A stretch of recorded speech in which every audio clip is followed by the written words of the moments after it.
नमस्कार। क्या सिर्फ भौकाल टाइट करने के लिए ओली लेकर आए नेपाल का नया नक्शा? नेपाल का नया नक्शा जारी करने के 3 हफ्ते बाद ओली को क्यों आई सबूतों की याद? काला पानी, लिपुलेख और लिम्पियाधुरा को अपना बताने के बाद अब क्यों ओली वो सबूत ढूंढ रहे हैं जिनसे साबित किया जा सके कि ये नेपाल के इलाके हैं?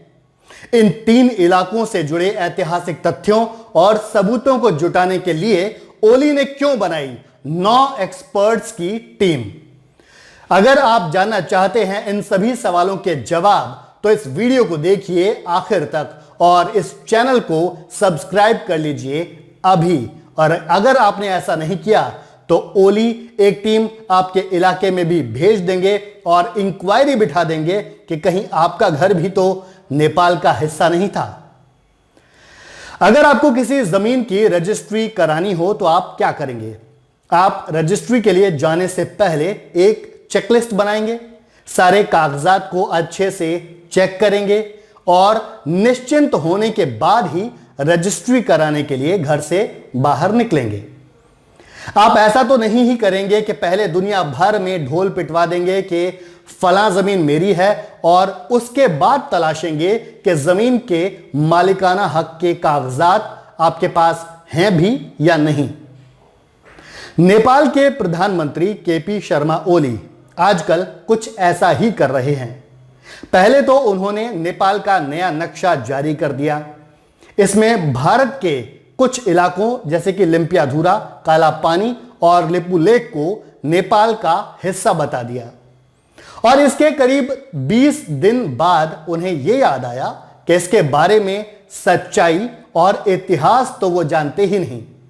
तो इतिहास के तथ्य और सबूतों को जानने के लिए 10 जून 2020 को उन्होंने एक कमेटी का ऐलान कर दिया। नेपाल सरकार ने 9 सदस्यों वाली इस टीम को जिम्मेदारी दी है कि वो इन तीनों विवादित इलाकों को लेकर सच का पता लगाए।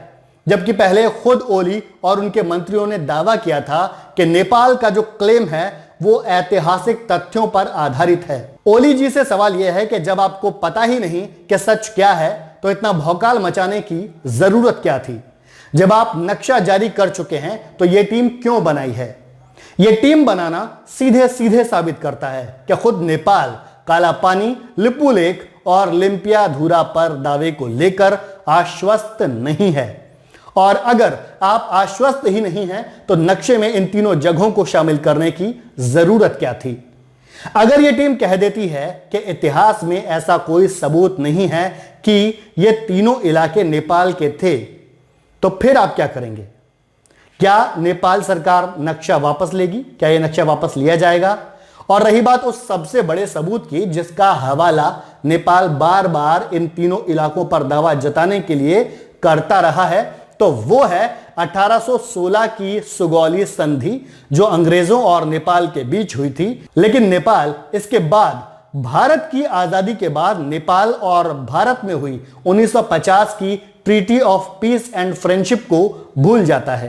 क्या 1950 की ट्रीटी में दोनों देशों में किसी बॉर्डर एग्रीमेंट का जिक्र है? हां, इस ट्रीटी का आर्टिकल 8 यह जरूर कहता है कि भारत के बिहाफ पर अंग्रेजों ने जो भी समझौते नेपाल से किए थे वो सभी 1950 की इस ट्रीटी के बाद रद्द माने जाएंगे। तो क्या वाकई नेपाल के पास अपना दावा मजबूती से रखने के लिए कोई आधार नहीं है और सिर्फ भौकाल मचाने के लिए नेपाली पीएम ये सब कर रहे हैं? आपको क्या लगता है? आप हमें कमेंट करके जरूर बताएं। नमस्कार।